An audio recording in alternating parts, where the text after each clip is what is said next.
Thanks very much for that.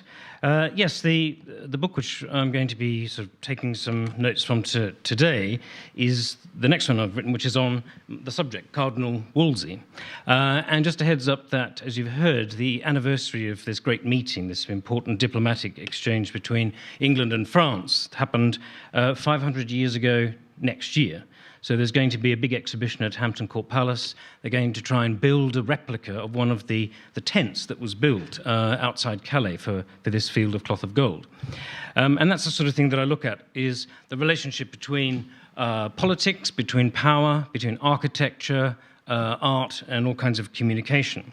So I just want to start actually not with Wolsey potentially, but actually President Trump, who, as you may have, saw his lovely visage in the first talk. It's always a lovely thing to see, isn't it?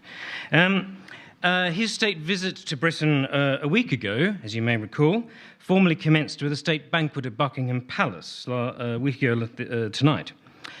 During Her Majesty's reign, there have been 78 state banquets held at Buckingham Palace. There have been 18 at Windsor Castle and 2 at the Palace of Holyrood House in Edinburgh. Now, you may think, well, that doesn't really matter at all, and in some senses it doesn't. The reason that most state banquets take place in Buckingham Palace is doubtless due to practical considerations. I mean, they certainly did last week with Mr. Trump using it as a kind of helicopter base for Marine One and a garage for the Beast for his trips to Downing Street and Westminster Abbey and Clarence House. Now, it's interesting because we know that the Queen regards Windsor Castle as her home. Buckingham Palace is referred to by the royal family and the court generally as the office, so that's where they do their work. The Queen had never wanted to move at her accession, and her leading courtiers insisted that she should. So perhaps her use of Buckingham Palace for state banquets perhaps tells us something about how she regards them, that is to say, as work rather than pleasure. I don't know, but what it does raise is this question of how different royal residences and different residents of those who are associated with the royalty operated in time, and how when you look at a historic building, such as Hampton Court or indeed Buckingham Palace, you should probably look at them as centres of power and all kinds of relationships that go on within them. And if you look at them in that way, the way they're actually designed, the architecture of them, starts to make a little bit of sense. 500 years ago, of course, Buckingham Palace didn't exist, but there were residences used by the monarchy in much the same way as I've just described. And the reason why Hampton Court is there is because of this man, Cardinal Thomas Wolsey, an extraordinary fellow, born in about 1475 in Ipswich. He went to Oxford University. He'd completed his degree in theology by the age of 15, which I think is about the age that many of you are or about to be or have just been. Not only your schooling, but your degree finished by the age of 15. He was known as the boy bachelor. Not surprisingly, that got him attention. He joined the royal circle of King Henry VII, the first of the Tudor kings. And when his son Henry VIII succeeded, we saw a picture of Henry jousting as a young king. He was only about 17 or almost 18 years old when he became king.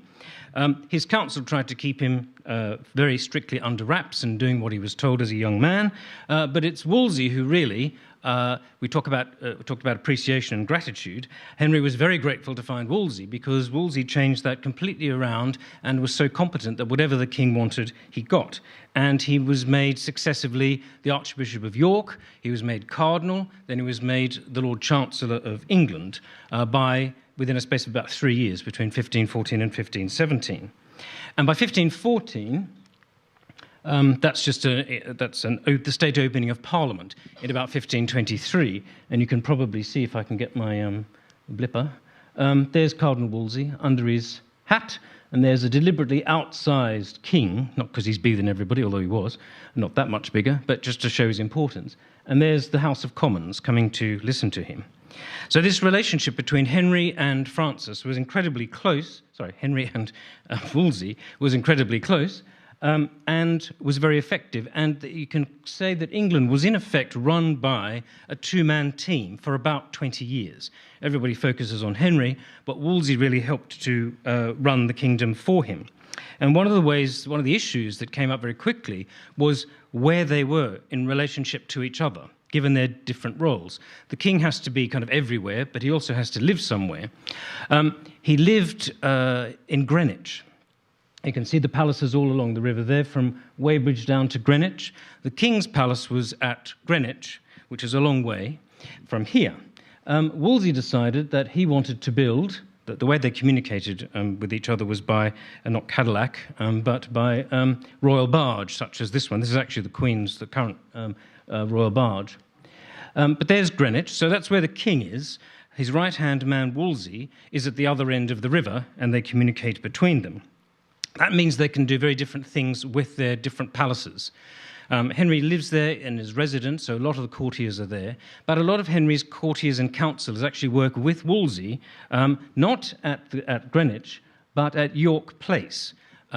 It's gone now. It used to be a separate palace which belonged to him as the Archbishop of York, but that was like his office. That's where he worked, because most of his work was at Westminster, presiding over the Court of Chancery and all kinds of things which I haven't got time to go into, but basically running the kingdom for Henry.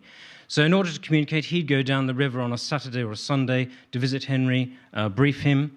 Interestingly, the king had no palace in London or in Westminster. It had burnt down in 1512, and it was not until Wolsey's fall that Henry actually acquired what became Whitehall Palace, based on York. And in 1514, of course, Wolsey starts to build Hampton Court Palace up this end of the river.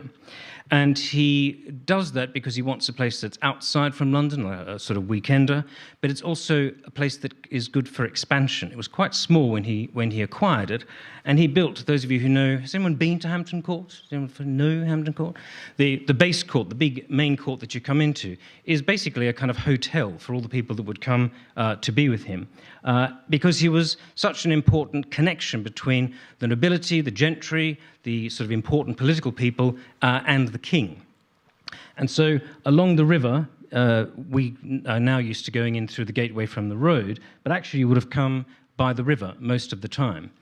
And they used, as I said, they used their residences very differently. When foreign ambassadors come, they usually go and see Henry first very briefly, but they're actually accommodated most of the time at Hampton Court, so that they can hunt, so they got the use of the river, so that they can communicate with Wolsey at York Place or at his place at Hampton Court, and so that the king is not having to be troubled overly by hosting large numbers of people. So that's the way they work politically. So the place that people want to go to is increasingly Hampton Court rather than Greenwich or even York Place. So much so that Henry starts to use Hampton Court as his residence. There's a bit of a myth that Wolsey had to give over Hampton Court to Anne Boleyn as a way of trying to curry favour with her when she appeared on the scene. In fact, he did a bit of a deal with Henry to exchange Hampton Court for his use of Richmond Palace. And the fact that Henry then takes over that palace, I haven't got time to go into the reasons for Wolsey's fall, but suffice it to say that from being very grateful to Wolsey for everything he did, Henry VIII ended up not very grateful at all for Wolsey's attempt to get him the annulment of his marriage that he wanted so desperately so that he could marry Anne Boleyn. And the two of them, from being a two-man team, they fell apart. But everything that Wolsey built, York Place, the development of that, and Hampton Court, was made even more politically significant because of the people who came to see it, and that's why, in fact, it's the king who moves out of Greenwich and up to York Place, Whitehall, and Hampton Court after the fall of Wolsey in 1530. So my point is a simple one, that when you look at art and architecture, when you look at the way buildings are used, either in our modern period or certainly in the early period, if you keep some of these ideas in mind, it can give you interesting insights into how power and politics actually operate. Thank you.